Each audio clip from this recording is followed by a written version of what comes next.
सुप्रभात छात्रों, हमने 8वां पाठ तत्सत शुरू किया है। उसके भाग अनेक हो गए क्योंकि ये पाठ बहुत बड़ा होने के कारण हमने पढ़ाना शुरू किया है। तो अब तक देखिए क्या क्या हुआ था।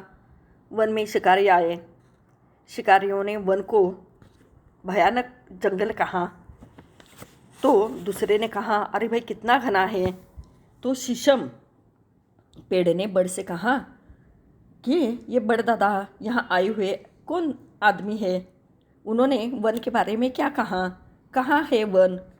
तो ये बड़ दादा बबूल, शीशम, इसके बाद बांस, घास, उसके बाद पशुराज सिंह, सारे लोग अनजान थे। अंत में सांप से भी पूछा गया, लेकिन सांप को भी उसकी खबर नहीं थी। तो बाद में ये वन एक दिन चलते चलते ऐसे ही मुसीबत में फंसे। फिर वहीं दो शिकारी जंगल में आ गए, वन में आए, और उनके बारे में अब सारे लोग जो है, पशु पंछी, पेड़ पौधे, उन्हें पूछने लगे कि तुम जो वन के बारे में चर्चा कर रहे थे वो वन है कहाँ, हमें बताओ। वे कहने लगे कि अरे भाई वन यही है जहाँ हम सब खड़े हैं, लेकिन एक भी उसकी बातों पर विश्वास नहीं करना चाहता था। तो इसी तरह से उन दो आदमियों में से प्रमुख ने विस्मय से और भय से भी कहा, हम सब जहाँ है वही तो वन है। बबूल ने अपने कांटे खड़े करके कहा, बको मत, हम तो अलग अलग पेड़ है यहाँ पर। एक वह सिमर है, वह सीरस है, वह साल है, वह यह घास है, यह हमारे सिंहराज है, वह पानी है, धरती है। तुम जिनकी छाँव में खड़े हो ना, ये तो हमारे बड़दादा हैं। तो अब तुम्हारे वन कहाँ है, दिखाते क्यों नहीं? तुम हमको धोखा नहीं दे सकते, ऐसे बबूल ने कहा। प्रमुख पुरुष ने कहा, ये सब कुछ ही तो वन है। वे फिर जोर देकर कहने लगे, अरे भाई यही तो वन है।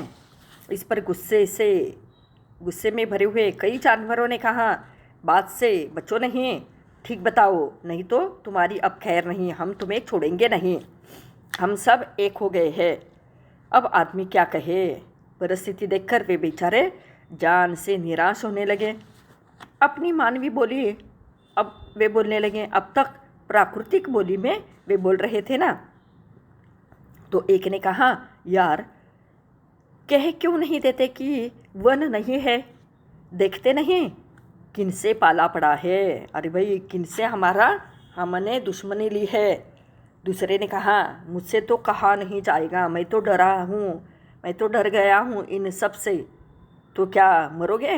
देखो एक दूसरे से पूछने लगे ऐसे ही, सदा कौन जियाए भला। देखिए इसमें से इन भोले प्राणियों को भुलावे में कैसे रखूं, भुलावे में माने धोखे में मैं कैसे रखूं। ये कहकर प्रमुख पुरुष ने सबसे कहा, भाइयों वन कहीं दूर या बाहर नहीं है, आप लोग सभी वह हो। इस पर फिर गोलियों सी सवालों की बौछार उन पर पड़ने लगी। देखिए एक के बाद एक सारे पशु पंछी, पेड़ पौधे उन्हें सवाल पर सवाल पूछने लगे। क्या कहा? मैं वन हूँ? तब बबूल कौन है? झूठ। मैं यह मानूं कि मैं बास नहीं वन हूँ? मेरा रोम रोम कहता है कि मैं बास हूँ। देखिए ऐसे हर एक अपने अपने बारे में कहने लगे। और मैं घास, और मैं शेर, और मैं सांप, ऐसे एक एक अपना व्यक्तिगत नाम जो है बताने लगे। इससे भांति ऐसा शोर मचा कि उन बेचारे आदमियों की अकल गुम होने को आ गई। बड़दादा न हो तो आदमियों का काम वहाँ तमाम था। अब ये सारे ज़ोर ज़ोर से आदमियों को सताने लगे, शोर मचाने लगे। अब बड़दादा अनुभवी थे, बुजुर्ग थे, नहीं तो आदमियों की यहाँ कुछ चलती नहीं थी, उनका काम ही तमाम होता। वे तो इन सब से मर ही जाते, सब उन पर हमला करते और वे आदमी जीवित ही नहीं बचते। उस समय आदमी और बड़दादा में कुछ ऐसी धीमी धीमी बातचीत हुई कि वह कोई सुन ही नहीं सका। बातचीत के बाद पुरुष उस विशाल बड़ के वृक्ष के ऊपर चढ़ता दिखाई दिया। वहाँ दो नए नए पत्तों की जोड़ी खुले आसमान की तरफ मुस्कुराती हुई देख रही थी। आदमी ने उन दोनों को बड़े प्रेम से पुचकारा। पुचकारते समय ऐसा मालूम हुआ जैसा मंत्र रूप में उन्हें कुछ संदेश भी दिया है। वन के प्राणी यह सब कुछ स्तब्ध भाव से देख रहे थे। उन्हें कुछ समझ में नहीं आ रहा था। देखते ही देखते पत्तों की वह जोड़ी, जो कोमल दो पत्ते आए थे डाली पर, वह जोड़ी जो है उद्ग्रीव हुई।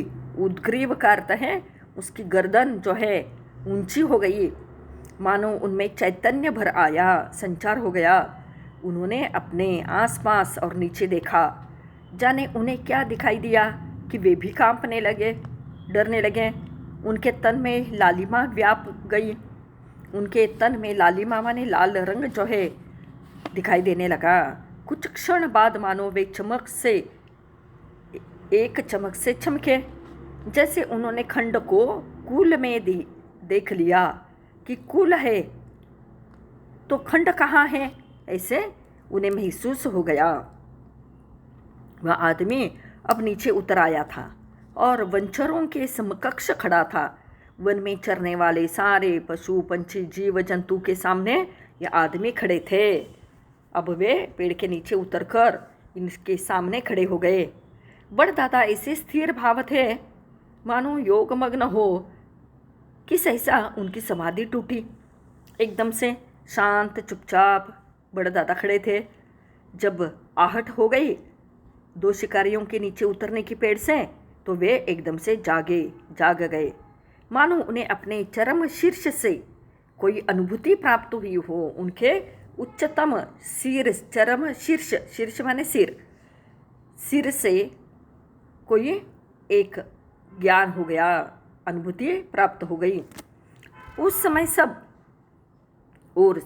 प्रश्न मौन व्याप्त था। सब लोग खामोश थे। हर एक के मन में प्रश्न थे। उसे भग्न करते हुए बड़दादा ने कहा कि वह है। बड़दादा ने ही कहा वह है, कहकर वह चुप हो गए। साथियों ने दादा को संबोधित करते हुए कहा, दादा दादा ये तुम क्या कह रहे हो। देखिए दादा ने इतना ही कहा, वह है, कहाँ है, सब कही है, माने चारों ओर जो सृष्टि है इसे ही तो वन कहते हैं। और हम सबने पूछा, और हम कौन हैं, तो हम नहीं, वह है। तो इसी तरह से उन्होंने स्वीकार किया कि हम सब मिलकर ही तो हम कौन हैं, वन के हिस्से हैं।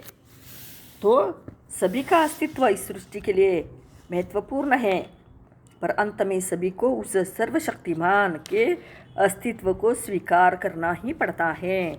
और यही क्या है, सृष्टि का अंतिम सत्य है।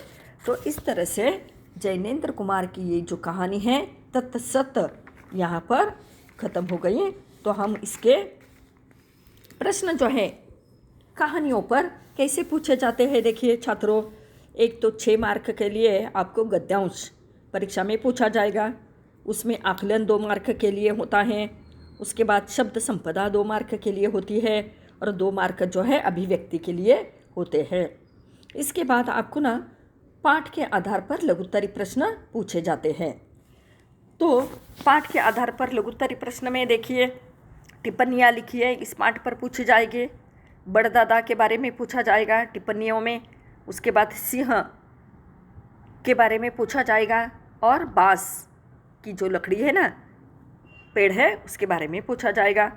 फिर दूसरा प्रश्न लघुत्तरी में तत्सत शीर्षक की सार्थकता स्पष्ट कीजिए। इससे आपको लघुत्तरी प्रश्न पूछे जाएंगे। उसके बाद साहित्य संबंधी ज्ञान जो 2 मार्क के लिए आपको पूछा जाता है, उनमें देखिए जैनेंद्र कुमार जी की कहानियों की विशेषता लिखिए। तो इस तरह से 1 मार्क का ये साहित्य संबंधी प्रश्न आपको आ सकता है। दूसरा है अन्य कहानीकारों के नाम बताइए। तो इस तरह से यहाँ पर तुम्हें साहित्य के बारे में प्रश्न 1-1 मार्क के लिए पूछे जाएंगे। तो हमने ये पाठ जो है अभी पढ़ा। अब आने वाली जो परीक्षा है उसमें ये जो पोर्शन है वो होगा। अब तक हमने, फिर से एक बार मैं बताती हूँ, प्रेरणा कविता हो गई, उसके बाद लघु कथाएँ हो गई, तीसरा पाठ कविता हो गई 15 अगस्त, उसके बाद 5वां मध्ययुगीन काव्य हो गया हमारा, भक्ति महिमा और बाल लीला हो गई। छठा पाठ तो है नहीं परीक्षा में, स्वागत है बाद में देखेंगे हम कविता। तत्सत ये जो पाठ है, कहानी जो है हमने देखी। इसके बाद हम विशेष अध्ययन हेतु या व्यवहारिक हिंदी में हम अगला पाठ जो है देखेंगे।